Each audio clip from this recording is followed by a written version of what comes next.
Hi guys! We have another work job in our deck. After namin ito ginawan dati ng ito na naman ang ginawa namin today. Kasi nagli-leak na naman siya. Hindi nagwo-work yung ginawa namin noon. So nilagyan namin ng Flexel.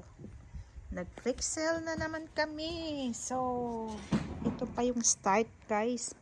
Start pa lang. Ang init-init kaya huminto muna kami. So yan, inumpisahan ko na dito yung Flexel. Yan.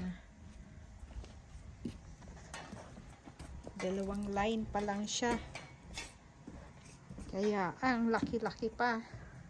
So I will show it later. Pag matapos na. Bye bye for now. So guys, ito pag ano namin. Ito yung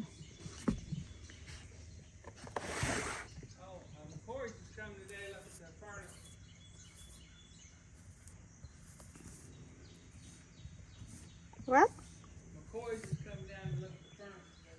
Okay.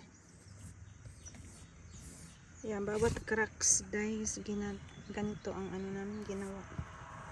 Di ba may mga may mga hole.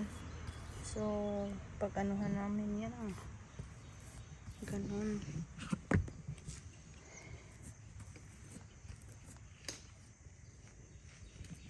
Takpan ang butas.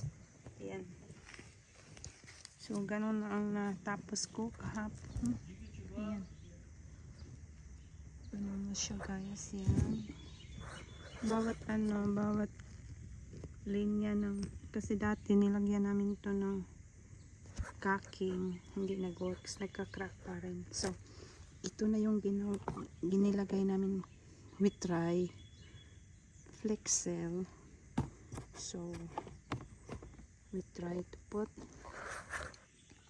Okay, see you later.